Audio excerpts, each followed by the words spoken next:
अकोला जिल्ह्यातील मूर्तिजापूर येथील जुनी वस्ती देवरण मार्गावरील माजी नगराध्यक्ष दादासाहेब जमादार यांच्या शेतातील मार्कंडेश्वर मंदिराच्या तळभागात भगवान कार्तिकेय स्वामींची सुरेख व सुंदर संगमरवरची षण्मुखी मूर्ती आहे।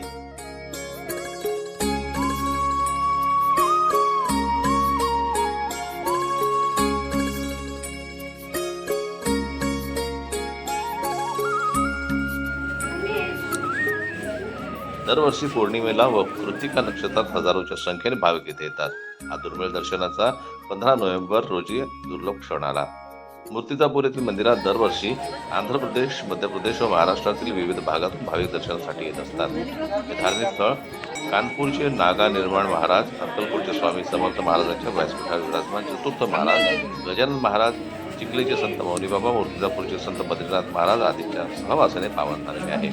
या ठिकाणी मार्कंडेश्वर मंदिरात महादेवाची पिंड व पिंडीतल्या घट्ट मिठी मारून शरणागत बाल मार्कंडे ऋषीची संगमरवरी मूर्ती आहे। तसेच समोरच यमराज देवतेची काळ्या पाषाणाची मूर्ती आहे। हा संपूर्ण परिसर निसर्ग व आध्यात्मिक लहरीने भरलेला असून येथे बद्रीबाबा महाराज, बलदेव महाराज, वैद्य महाराज आदी संतांची समाधी आहे।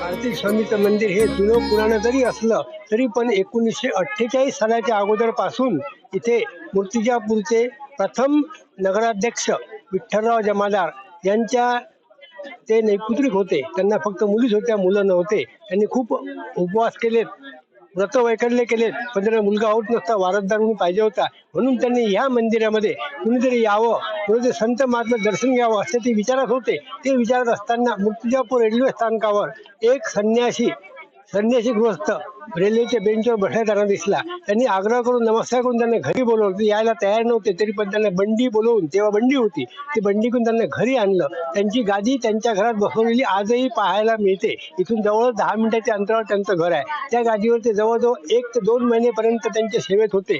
सेवेत झाल्यानंतर त्यांनी फक्त एवढंच विचारलं की विठ्ठल तुला काय पाहिजे?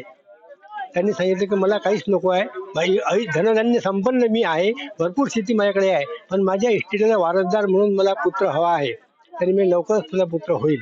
आणि त्या दर्शनाने, त्यांच्या आशीर्वादाने झालेले चिरंजीव म्हणजेच विठ्ठल जमादाराचे मोठे चिरंजीव विठ्ठलराव, ते चिरंजीव, ते प्रासादिक चिरंजीव जे आहेत त्यांचे, आणि ते बाबा जे प्रसन्न झाले होते, ज्या बाबाच्या प्रसादाने त्यांना हे चिरंजीव झाले होते विठ्ठलरावांना, ते मंदिर आपल्या मागच्या बाजूला आहे। बद्रीबाबा प्रसिद्ध आहे ते। 1952 14 नोव्हेंबर 1952 त्यांचा देहांत झाला। त्या दिवशी त्यांचं खाली लिहिलेलं आहे, ते बाबा ते आहेत। कार्तिक स्वामींनी त्यांच्या वडील भावाचं लग्न ठरलं होतं। हे वडील होते, पण ते वडील भाव लग्न आधी व्हायला पाहिजे, पण लहान भावाला पसंती पहिले मिळाली। असं का झालं? म्हणून त्याच्या आईने सांगितलं की बेटा म्हणे, जो विद्येने हुशार आहे त्यालाच मी मुलगी देईल असं त्यांनी सांगितलं मुलीवाल्यांनी। म्हणून त्यांनी सांगितलं की विद्येमध्ये परीक्षेत कोण पास होईल, म्हणून त्यांनी कार्तिक स्वामीचे मोठे भाऊ गजानन आणि कार्तिक स्वामी या दोघांनाही तुझी प्रदक्षिणा कोण पहिले करून येईल आणि मला भेटेल असं सांगितलं।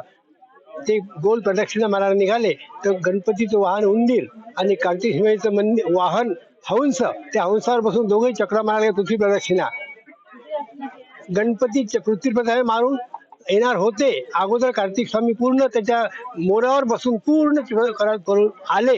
परत आल्यानंतर हात लावायच्या आधीच थोडं जवळ फिरून आल्यानंतर कार्तिक स्वामी गणपती उठले आणि स्वतः विष्णूच्या बोटीच्या 3 प्रदक्षिणा मारल्या आणि त्याला सांगितलं की मी ज्ञानाचा संपूर्णपणे मी आहे, 14 विद्या 64 कला माझ्यापाशी आहेत गणपतीपाशी, म्हणून मी विद्येने पास आहे। तर मी पृथ्वीला प्रदक्षिणा 3 वेळ केलेली आहे।